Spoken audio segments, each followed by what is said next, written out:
Welcome, law firms coast to coast. Firmidable is now live. Today's webcast is The Dozen Traits of Top Performing Firms, featuring Tim Mackie of Vista Consulting. I'm Nathan Chapman, president of Firmidable. Before we get started, let's do some housekeeping. This webinar will be recorded, so you will receive a follow-up email with a link to that recording. You'll also receive a webinar survey. Please take a moment to complete it so we can bring you the quality legal marketing educational programs that you want to hear. On this next slide, we've taken a screenshot of an example of the attendee interface. You can submit questions or comments throughout the presentation by typing into the questions section of the control panel. I may hold your questions to the end when we have a Q&A session, but Tim has given me permission to interrupt him while he's talking, so we'll see how that goes. Now I'd like to take a second to introduce Tim. I met Tim when one of my law firm clients from another state called me to ask if I knew about Vista Consulting, which is based in Baton Rouge. That's just up the road from us in New Orleans, where Firmidable is located. Actually, I did not know Vista at the time, but I made a point of meeting and working with Tim. And if you've not met him yet, I'm delighted to make his introduction today. Tim is a CPA who started Vista Consulting in 2009, but he's way more than somebody to give you tax advice. As a consultant, he helps law firms create strategic plans that not only helps law firms grow, but also empower the partners to achieve the lifestyles they want. Vista spends a lot of time helping law firms create the right organizational structures with highly motivated attorneys and employees to fuel the goals of the firm. As I like to say, Firmidable is expert at looking outward from the firm, but Vista helps you grow by looking inward. This includes development of tactics, operational systems, and processes, from intake through disbursement. Vista does all of this through their consulting, but also with live workshops and an annual conference. By the way, that next annual conference is going to be in New Orleans in June, so I hope you'll come down and visit us as well as Vista. I'm delighted Tim has agreed to share some of his insights with our webcast audience today, so let's get started. Tim Mackie of Vista Consulting, it's all yours. Thank you so much, Nathan. It's great to be here. And just for the record, it is very, very cold in Baton Rouge, Louisiana today. It's supposed to be 23 tonight, and pretty much unusual for this. So if I sound a little shaky in my presentation, it's not because I'm nervous. It's more because I'm just cold. So in any event, as Nathan said, my name is Tim Mackie, and I work with Vista Consulting. I have a little consulting firm, but a little about myself before we actually dig into the presentation. I graduated from Mississippi State University in the early 80s. Don't hold that against me. With a degree in accounting, and went directly to work for Deloitte. You probably know Deloitte as one of the international accounting firms, and it was that when I worked there back in the early 80s, it was actually Deloitte, Haskins and Sells at that time, which kind of dates me. But worked with them for several years, ended up leaving Deloitte and to go to work for a smaller regional firm, and was in the traditional CPA space for about 18 years up until around 1999, when I say that I had a little breakdown. My partner at the time said I probably should call it an epiphany, but to me it was really a breakdown. It kind of came to me that I was always looking backwards in the accounting field and kind of reporting the score. And I felt like we were not really on a regular basis helping affect the score, if you will, with our clients. So we made a pretty big switch or conversion, if you will, from a traditional CPA firm to a consultancy. We went out and got some training on management and leadership skills and how to teach those and how to look at business operations and that kind of thing. And it really, that work really kind of fit my personality much more than just traditional CPA work. And on top of just of being a CPA, I was the tax guy, so I was the real nerd of the group. So anyway, we got some training, decided that's what we wanted to do, was to actually help businesses grow. And so we took that traditional firm and actually escorted out, another word would be asked to leave, some of our clients. We decided that we were not going to do work anymore for just the traditional 1040 or the individual tax return. Our focus was going to be on on businesses and the owners of businesses. So that was our target, and we went out and shopped that to our current business clients. And it was very interesting that the first two clients that actually drank the Vista Kool-Aid, if you will, one was an automobile repair shop, and the other one was a plaintiff law firm. And most people, when I tell them that, say, hey, those are very, very different type businesses, and I'd agree with you that they are, but the systems and processes within businesses are oftentimes very similar.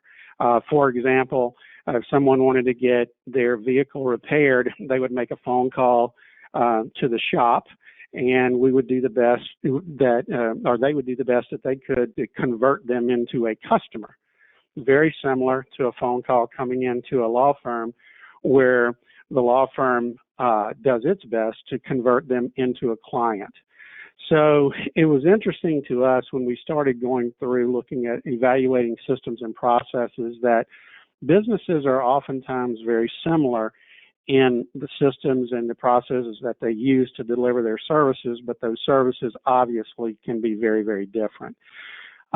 Within Vista, we've been very lucky, on some would say skilled, but I think it's lucky to kind of get our nose under the tent, if you will, of over 100 law plaintiff firms across the country and in Canada. We have some Canadian clients, and I think I know that there's one on the call today. At least her name was on the list from Calgary. But in any event, we've seen a lot of different systems and processes within law firms, and we've developed from that experience and from our study a protocol of best practices. And what this presentation is about today is basically throwing out to you guys what we have seen as some of the characteristics of the best performing firms across the country and Canada. It's what they do. Some of these things are systems and processes. Some of them are philosophy. Some of them is simply a mindset. So that all being said, we're going to rock and roll here and go right into what we think are the characteristics of the top performing firms. And but right before we do that, we're going to talk about the 4 ways to grow a law firm. And there are really only 4 ways. The first 2 obviously are the most important. And it sounds pretty simple. Get more clients or cases, or increase the value of each transaction or resolution. If you think about it, there's really no other way to grow the firm. Those are the only 2. The next 2, the 3 and 4, are actually subsets to get clients to revisit or become raving fans or refer to you. Obviously, if you've got a personal injury client or a Social Security client, you don't want to say, hey, we hope you come back next week because you had another accident or you had another problem. What we want to do with those clients is actually treat them so well that they become raving fans and refer to you to, again, increase the number of cases or clients that you have. And number 4, simply increase the efficiency and effectiveness of each process to deliver 1 through 3 above. We all often, when we go into clients, we hear that, hey, they say, Tim, can you help us become more efficient? And we don't like to use the word efficient without using the word effective. Just being fast for fast's sake is really not what you're about, unless you want to be one of those firms that are what we call a churn and burn firm, which we don't think is the best way to practice, because you're not being as effective and you're not bringing or getting the most value out of each case. So sometimes effectiveness means that we have to actually slow down the process to get the value in the cases. Okay, can you advance the next slide for me? Right. So now we're going to get into some of the characteristics and the philosophies that firms have that we see as the highest performing firms in the country. First of all, they believe in sustaining discipline more than maintaining motivation. Tim, what does that mean? That means that you're never going to be 100% fired up and motivated every day to do what you do, but you can develop a sense of discipline. I'll give you an example of this. My nephew in 2001 graduated from the United States Military Academy, and it was a big event, obviously, for my entire family. We went up to West Point to watch the graduation, and it so happened that at the actual graduation event, there were many different things that went on around graduation, but at the actual graduation event, it was raining cats and dogs. It was just really a mess. But when the cadets began marching into McKey Stadium, they came in from 4 different areas. And I happened to be sitting and just watching one group as they came in and turned and went down their individual aisles to get to their chairs. And they were like, if you've seen military people step on a dime and turn right, every one of them, that turn was absolutely precise. And I kept thinking, there was 900 of those cadets who graduated. I was watching a fourth of those, and I just kept thinking, somebody's not going to do that. They're not going to make that turn like that. And I'm here, as God is my witness, every one of those kids stepped on that dime and turned right and went in and stood at attention. They didn't do that because they were motivated. They did that because they had a discipline that they had instilled in themselves to make sure that they did the right thing all the time. And I'm not saying that we as business people or law firm owners or managers are always going to do the right thing. But if you can develop a sense of discipline, once you learn that these are the techniques that work, to apply those techniques over and over and over again, it will obviously pay dividends. And once again, the highest performing firms that we see across the country do exactly that. Hit the next slide for me. Also, these firms, they work on their business as much as in it. And you can hit the next 2 and bring up the pictures. Some of you may recognize, well, if you know me, I'm the guy to the left there, may recognize this guy to the right. This is Michael Gerber, and he wrote this book that's also on your screen called The E-Myth. If you haven't read this book, I highly, highly recommend that you do so. It's a book that actually changed my life and led me into the consulting field back in the mid to late 90s. I'm going to ruin the book for you here, but it's really not ruining it. The law firms that perform the most are oftentimes looking at their business and how to make it better. In other words, they're working on the business. The in the business part of law firm are actually working cases, doing things that you need to do to deliver the service of the business. That's the in the business part. The on the business part is concentrating on how we can deliver those services more efficiently and effectively. That's what the highest performing firms do, and they're constantly tweaking, they're constantly looking at their systems to figure out really the 2 things we talked about earlier. How do we get more cases, or how can we add value? What are our systems and processes that work the best to bring that value? So next slide, please. This is something Michael Gerber said, and I think it's pretty interesting. If your business depends on you, you don't own a business, you have a job, and it's the worst job in the world because you work for a lunatic. So what does that mean? That means that if you are in a firm with more than 2 people, you cannot do everything. There has to be systems and processes and delegation that occurs because if the firm is totally dependent upon you, then you're never going to be able to keep up. There's always going to be something that doesn't work well, And the delegation part of this is extremely important. So thinking through what the individuals on your team do, what are the best practices in those areas, and setting them up for success instead of thinking you have to be the centerpiece of everything. The early part of my career, I thought it was really cool that I was the only one that could answer questions that came into our firm.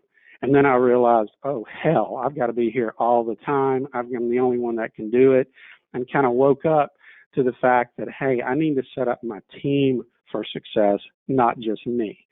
And that was a huge eye-opening thing for me. Michael Gerber talks a lot about that in his book. So next slide. One of the other things that the highly successful firms have is they have a vision and they talk about their vision. What do I mean by that?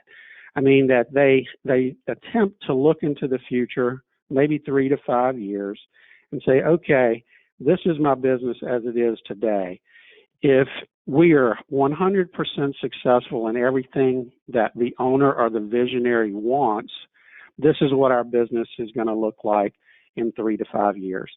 And here's a couple of, or three actually, examples of some wisdom that is out there in the world that says the same thing. In the Torah and in the Bible, actually, it's an Old Testament verse, Proverbs 29:18, says that without a vision, the people perish.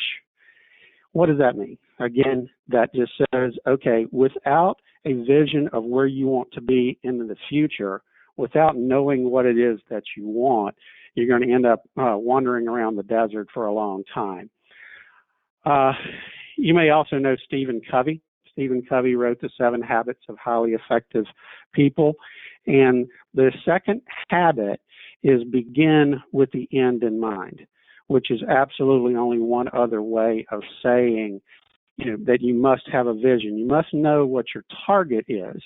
Lots of times we go into firms and we talk about whether or not they have goals, what are they trying to hit in different areas. And a lot of times they just simply don't have them. We're trying to do the best we can do, et cetera. We hear that. And we have a saying in Vista that goes, if you aim at nothing, you hit it with amazing accuracy. We want to set goals. We want to envision what our success will look like into the future. So again, the highest performing firms in the country, they have a vision and they communicate it extremely well down the food chain, if you will, to their team members.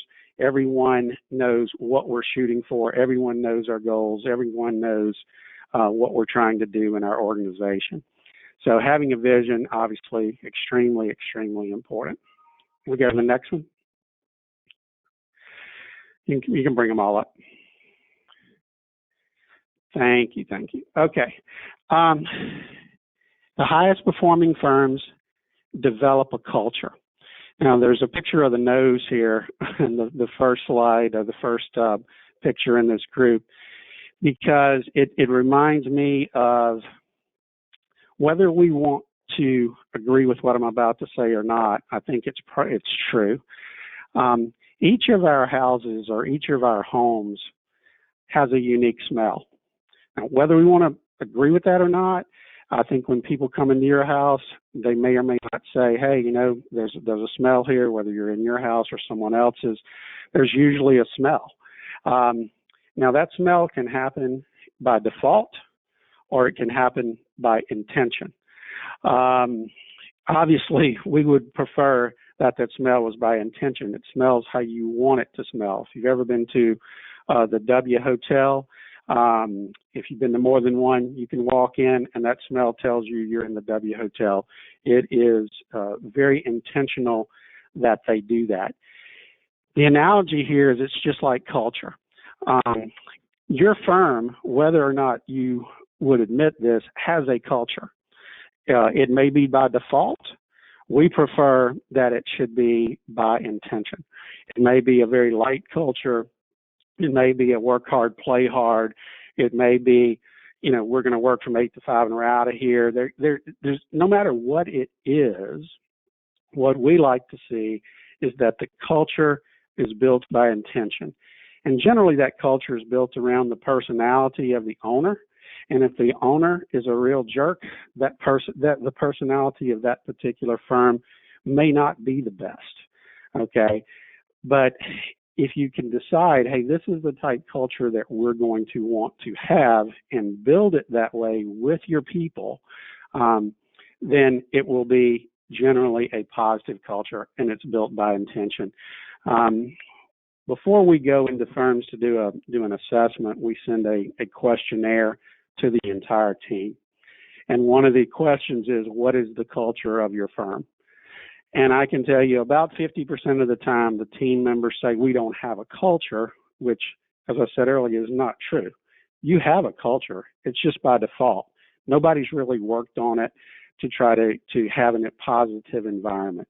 Good cultures yield good productivity. You can go to the next slide.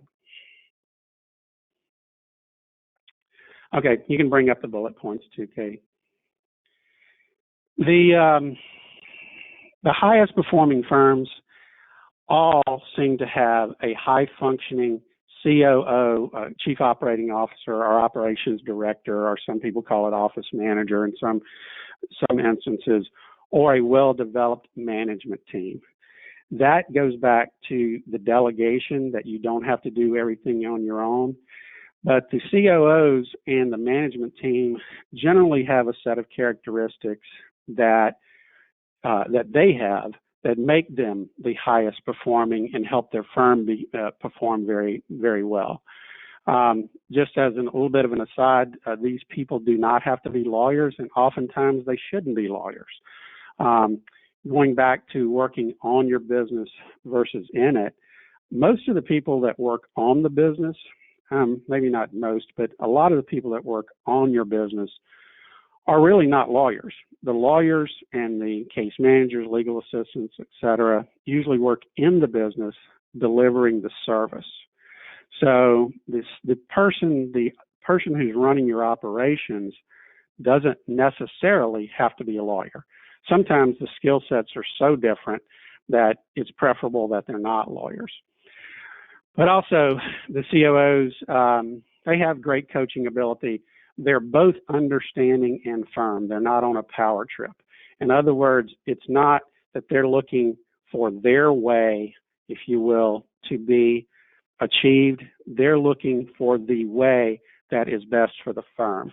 And if the team member says this is a good way to do something, the COO may absolutely agree with that and say, you are right, I've never thought of it that way. That's a great thing, and we see that happening with the most intuitive COOs across the country, are the managers who work with their teams in a very positive way. It's not all about them. The operations officers usually are very intuitive about talent. They can smell it. For some reason, they know the people that they want on their team when they go through the interview process, and they're able to get them on the team, and they're usually a right fit team member. And they have the ability to communicate up and down the food chain, if you will, to communicate with the visionaries who may not be able to communicate very well with the rank and file team members. This operations person or group of people that are your managers have the ability to synthesize the information from the leaders and the visionaries and impart it down to the rank and file team members that allow them to perform their jobs the best. They're able to motivate them to instill the discipline necessary. And last but not least, they're mentally sound. And what do I mean by that? My definition of mentally sound in regard to operations people is that they are people who squash drama. If drama wants to raise its ugly head somewhere, they are the ones that are in there squashing it. I would bet, and I'm not going to ask for a show of hands because I can't see you, but you may have people in your organization that promote drama. I'm telling you, those can be some of the most toxic employees, no matter how productive they are. If they're promoting drama within your organization, they're damaging your culture and damaging your profitability as well. So having a high-functioning COO is extremely, extremely important. You can bring up the next the bullet points too. The next point that I'd like to make, another characteristic of the firms that perform well, is they have a system to obtain macro data. And okay, Tim, what is macro data? Macro data is just information across your entire case inventory. Most firms that we work with have some type of case management system or some type of spreadsheet protocol that allows them to manage their cases better. And when I say manage their cases, I mean individual cases. Obviously, each case management system has information within it about each individual case. What most case management systems are not are practice management systems. And that's what I mean by macro data. How many cases in your firm that, and I'm just going to pull some random things here, how many cases have the clients that have a positive MRI? How many cases within your firm have not applied the first time for Social Security? The things that you're trying to do is get big batches of information in a macro sense so you can go in there and attack those areas one at a time. And if the firm doesn't have a case management system that gets that data out, they've been able to develop a system to get that macro data out, either through tick marks, spreadsheets, additions to their case management system that allow them to get that macro data. How many cases do you have at Allstate? How many cases do you have with a certain adjuster? Those type things if you happen to be a PI firm. That information can be extremely important. And then we have Vista dashboards. Some of the clients that we work with have asked us to help them gather that information, and we've been able to develop a system to pull out that macro data. You go to the next slide, please. You can bring up the bullets too. The firms that, again, are highest performing, they actually use that macro data to coach.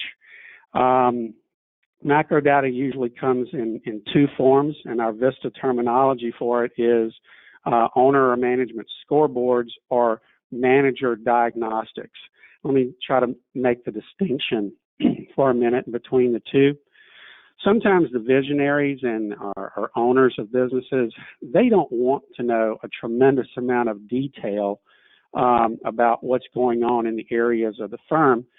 But what they do want to know is, are we winning or losing in those areas? And we're going to hit some information in a few minutes that'll give us a little better depiction. But I'll give you an example now.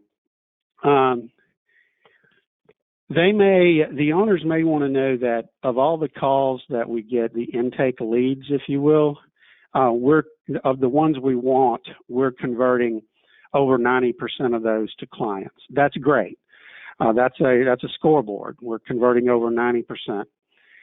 The managers, though, may want to dig deeper and have a diagnostic scoreboard that looks at which people talked to the potential clients. Because if Susie is converting 95% and Billy is converting 75%, I know that average doesn't work out, but it would average around 90, then we may want to work with the lower performers to see what the higher performers are doing and bring them up. So I'm trying to just draw a distinction, if you will, between scoreboard type reports and diagnostic reports. And again, the firms that perform really well have a system of getting both of those type reports, and they use them as a coaching tool, not as a hammer. We don't go in there and say, hey, you're just not doing good. You got to pick it up. We find out what they are doing that is not working, and then find out what someone else is doing that is working and coach them up. Going in and just saying, hey, you got to do better, or we're going to fire you, using it as a hammer is not what we're talking about. The best firms have a coaching mentality. We don't put people out there to sink or swim. We coach. The COOs communicate and hold people accountable. The last bullet point here on this is something that if you're around Vista very much, you will hear it time and time and time again. Tools, training, and expectations. As managers and leaders, and the best firms do this well, they make sure that each team member has the tools to do their job, they're trained on those tools, and they know what's expected of them. Lots of times when we go into firms to do an assessment or work with them, they will point out, hey, so-and-so is really struggling in her area. We don't know if we're going to be able to keep he or she in our firm. And so we ask the question, do they have the tools to do their job? Have you guys trained them on those tools? And have you clearly explained the expectations of their job? And I would propose to you that if you have not done that as a manager, then the problem is really a management problem and not that person's problem yet. And I say yet, obviously, because if you can say, hey, we have given them the tools, we have trained them, and they know exactly what the expectations are, it's very, very clear, then I propose to you that one of two things is going on. They either cannot do their job for some reason, or they have chosen not to do their job. Either one of those things gives you the same negative outcome. One of them is much easier to coach. If they can't do their job, which is a competency issue, they can be coached. If they've simply chosen not to do their job, I again say there is a much larger problem.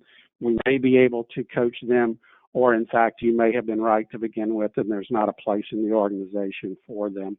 But without the tools and training and expectations being communicated, then there's a problem. Go to the next slide. This is just a depiction of what I just said about tools, training, and expectations. The blue box is to the right. If you can see the writing over there, the role of the managers, and I usually add leaders here. The managers are leaders. It's up to us to communicate to our team or get them the tools, train them, communicate expectations. And if you're not getting performance, then it's either a willingness problem or a competency problem. And once you have narrowed it down to one of them, you can coach. And again, the highest performing firms in the country coach very, very well. And they use this model and they ask themselves, if they're not getting the performance, where have we failed first? And then if we've done all we can do, then how can we coach the client? The team member. What do we need to do? Is it a willingness problem? Is it a competency problem? How can we help them? So the highest performing firms, they use this model. And again, I wish I could tell you that we made this up. We actually made the model, but we observed this in the marketplace. That the firms that look at those things, TT&E, they by far have the highest performing people, and therefore get the most productivity and have the highest profitability. You can go to the next slide, Katie. This is simply an example of macro data. These are some intake statistics. I'll just run through them real quick.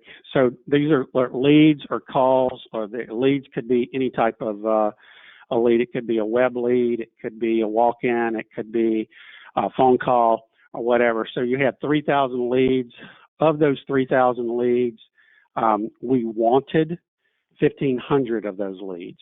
And this is very important. A lot of firms that we go into, they don't measure the wants, which is kind of a funny word, but we want to know, of the leads you get, how many do you want? What meets your criteria which then leads to, do you know what your criteria is, and do the people that are taking calls or handling leads know what your criteria is? But so 3,000 leads, 1,500 wants. Of those wants, in this example, we signed up 1,395 of the 1,500. So we then break it down into ratios. The want ratio, and you'll see out to the side, that's simply the wants divided by the leads. We wanted 1,500 of 3,000, that's 50%. We signed 47% of the leads that came in. That's just, again, signed over leads. But this is the most important ratio in our opinion. It's the conversion rate. It's of the ones you wanted, how many did you sign up? That's extremely important. So we want to know that you're getting in excess of 90%. We usually say 93%. And you can see the little caveat down below. A 2-point improvement in conversion rate at a $5,000 average fee equals $150,000 in revenue for this set of numbers. These numbers are they're just an example, but the conversion rate is a target. 93% of signing up to wants is what we want, and that's very, very important to us. And tracking these macro statistics are extremely important. Okay, run over to the next one. Hey, Tim, it's Nathan. Hey, we did have a question come in, and you might have answered it a second ago, but I'll go ahead and ask it anyway. Somebody wanted to know, are these real statistics and are these good ratios? Okay, yeah, good question. No, the actual stats, I mean, we made up the numbers of leads and wants and the signed. Depending on the case types and things like that, your wanted ratio, it can vary. We want to measure it to know where it is, but the most important ratio of all is that conversion rate. When we go into firms, sometimes they say, hey, of every call we get, we sign up 35% or we sign up 50%. And we don't know if that really is good or not. I mean, because if you're advertising, your marketing, which Firmidable does very well, by the way, is making your phone ring or giving you leads, all of those leads are not going to be qualified leads. They're not going to meet your criteria. But that still means your marketing is working. Your phone is ringing, people are calling. But what we want to know really is, of the ones you want, how many do you get? And that's a skill that can be taught. What's the systems and processes to sign up the ones that you want?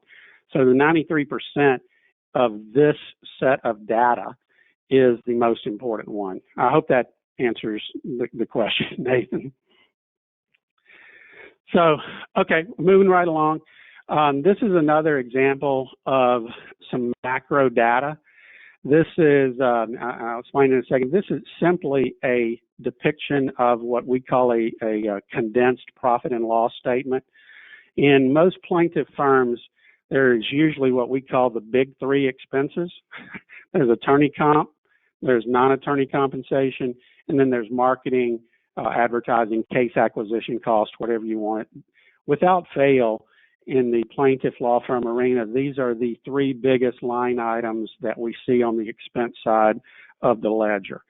We threw everything else, as you can see over to the left there, into the other category. And what we've done here is, again, this is just an example of firms in different stages of their lifespan.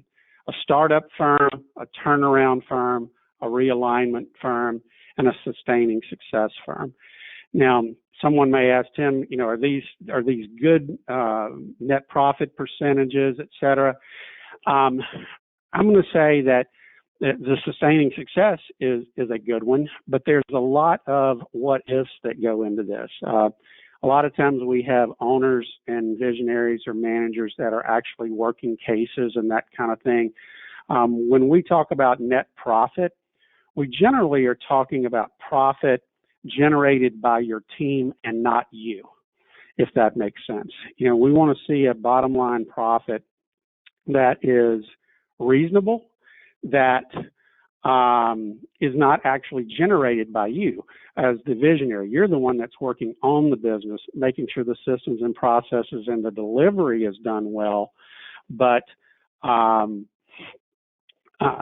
your team is actually generating the profit. So I hope that makes some sense. And go ahead to the next slide, and then I'll say what I'm about to say.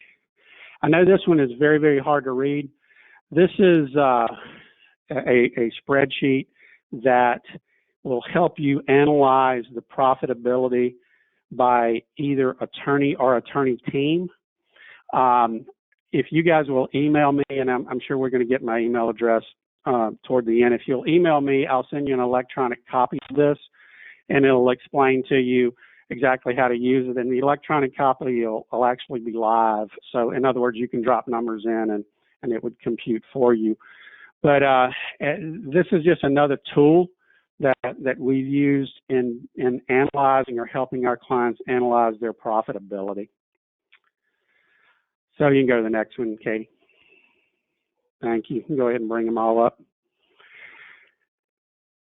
The highest performing firms have developed a system to wow their clients. We call this the client experience cycle. I'll give you an example. In the automobile repair business, I would propose to you that most of us, when we take a car in that's having some problem, do not have the technical ability to know that if our auto mechanic is doing a good job or not. We just simply don't have the expertise to know.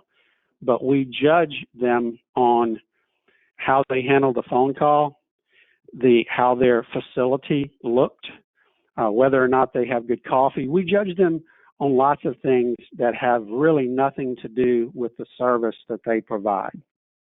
I propose to you it's the same with law firms. Most of your clients do not have the expertise to know if you're really handling their case very well. They've picked you for a reason. Hopefully it's good marketing, right, Nathan? But they then judge you on other things. And if you've paid attention to your client experience cycle, you're empathetic, you're sincere, you create a positive experience, and you're liberal with swag. What does that mean? We give T-shirts, we give coffee mugs, we give pens. People judge us on those things. It's a little silly sometimes, but if they have no expertise or don't have the expertise to make the judgment, they judge us on other things. So the top performing firms do that. You can go to the next one. Yeah. The top performing firms are always looking for a win-win-win. What does that mean? That means that first win is always the client. What is the best thing that we can do for the client? Then a win for the actual attorney and the team who handles the case, and a win for the firm itself. We're looking for win-win-win. We're not always just looking for how can I, the owner, make more money. Making money and profitability is a result of something, and that something is delivering a high-quality service. Next slide. You can bring them both up. And you all can read. They're always measuring. They're always trying new things. And they're not afraid to try some new things. We never say we want to bet the farm on any one strategic move, but we're always going to be trying something and tweaking it. And the reason for the rockets here is until that rocket leaves that pad, it can't change direction. Get started. Do something, try something small, and measure it. If it's working, then we'll do more of it. If it's not, we tweak it, we change, and we move. The top performing firms are always looking for that little bit of an advantage. Next one. Probably seen this guy. This is Tony Robbins. I just said that we would take small action. We would take small action, but in large ways. We're going to do things that can affect our profitability and the delivery of our services, and we're going to do it in a massive way. We're going to track it. We're going to try it. We're going to do everything we can to see that it is successful. And we're going to do it on many different areas of the firm. We're going to try it. So massive action brings massive results. Next one. The firms, too, that are very successful, they understand something called the dip. A guy named Seth Godin wrote this book, The Dip. It was another book that really affected me a lot. It's a very simple concept. I'm gonna ruin the book for you. It means that we all would like to think that when we start a process and we're putting effort into something, that the results are going to be on this graph like a 45-degree angle going up. We're going to just see positive results continuing to go up. Generally not the way it happens in the real world. In the real world, we have a dip.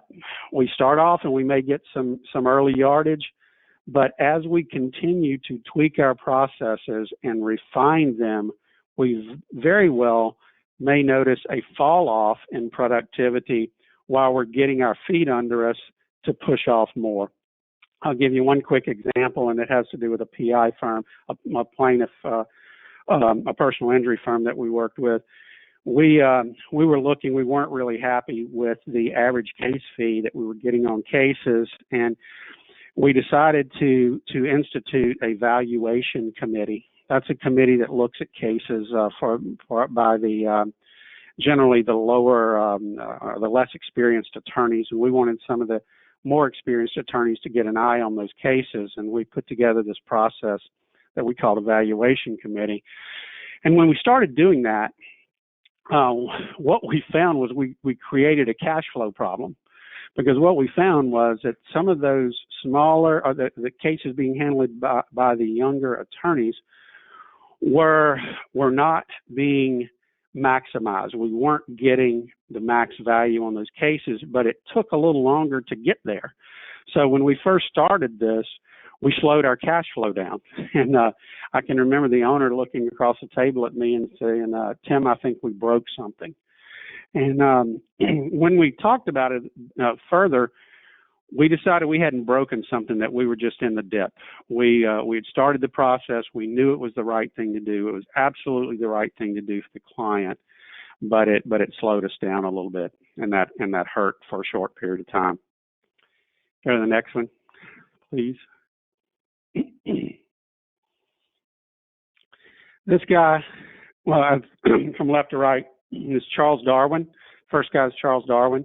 You may remember from middle school or high school or college that Charles Darwin, he's best known for something that we called survival of the fittest.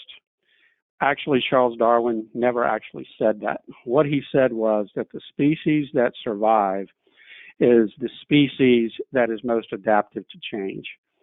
The environment that you guys are in right now in the plaintiff law firm world is ever changing.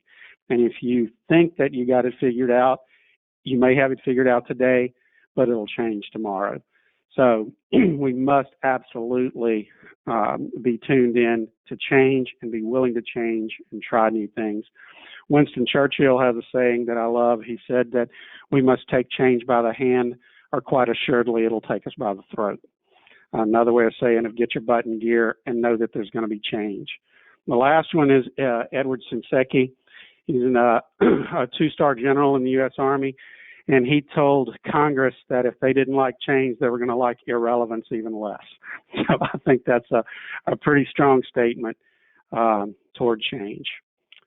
Okay, next slide, and my last slide, I believe, you can bring it on up, is something that we've talked about, a lot of characteristics that firms have to be good. We've kind of run through those. This is a characteristic that you don't want to have. You do not want to be like this dog on the porch. And what I mean by that is I'll depict it by a story. Two gentlemen sitting on the porch.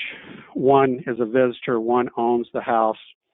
They're sitting in the rocking chair talking, and the visitor looks over at the dog on the porch and he says, why is your dog moaning and whining like that?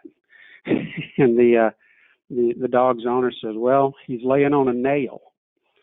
And the visitor says, well, why doesn't he move? And the owner of the dog says, well, apparently he's just uncomfortable enough to whine and complain, but he's not uncomfortable enough to do anything about it. So if you're uncomfortable, if you know there's some things in your firm that's not going well, I propose to you to not whine and complain about it, but actually take steps to do something about it. And there's lots of different steps that can happen. But if you're interested in Vista taking a look, we'd be happy to do that. So, Nathan, I'm at the end of my presentation, and I hope that I gave you guys some ideas, some thoughts, and some characteristics of top-performing firms that if you're not doing them, you can shoot for them. Thank you very much. All right, Tim, I thought that was terrific. Hey, everybody, don't go anywhere. We've got time for a few little questions, and I have one here. Tim, somebody wanted to know, what's the most common problem you see at law firms you work with? Okay. Gosh, most common. I'm trying to narrow it down to a couple of areas. I would say in the operational area, just not tracking data, not knowing, the macro data, guessing at things. And when you do that, you make decisions from a point of not being well informed. So having a system of gathering data and then making well-informed decisions, I would say that's one. The other one is probably going back to tools, training, and expectations, knowing that one of your team members are not performing well and thinking it's their problem when in fact you haven't given them the tools of training and explain expectations. So that's a leadership / management issue. The other one's is kind of more operational. So yeah, I would say those are probably two of the biggest. I don't know if it's the most common, but yeah, that's what I would say. Hey, Tim, in fact, I want to echo what you just said. So in particularly in terms of the not tracking data. So as you know, people hire us to get them more leads and phone calls, and we're spending money and we want to know how it's going. And I am just often surprised at how few actually track the data, and I've literally heard people say sometimes, well, my people seem busy. That's how we're going to measure whether it's working or not, whether people seem busy. So if you're not tracking your data, everybody call Tim. Let's get on with that. Hey, here's another one. So somebody wants to know, with cloud-based software growing in popularity, it looks like providers and working toward allowing the user to have more internal reporting based on performance and not just case status. I might not be reading that with the right inflection, but the question is there a particular cloud-based case management software that you would recommend? I'm not going to recommend one. There's a lot of good ones out there. I'll name a few. There's FileVine, there's Litify, there's CasePeer, and I'm missing some, and somebody's probably going to call and say, what about this one? I can't say it there. It's not that we don't care what you use. We just need data. And some of, I would say all the ones, even the ones that I mentioned, they're still better at case management than they are at practice management. They allow for reporting, but which reports? They generally don't know your business as well, so they don't know what data that you really want. So I'm not here to sell case management software. They're all generally pretty good. The ones that I named, we've worked with, and they seem to do well. And I'm drawing a blank on the others. There's probably 10 others. So don't think I'm giving a testimonial, but yeah, those work, and we see everything, or not everything. We see most going to the cloud. For obvious reasons. It's just easier to work with and more data secure, et cetera. Okay, and I want to squeeze in this last one. What size firms do you work with? And Tim, I'm sure you've never been asked this before. How much does it cost? We work with firms of all sizes. If there is a firm that is interested in growth and setting up systems and processes to allow them to be more efficient and effective, we will work with you.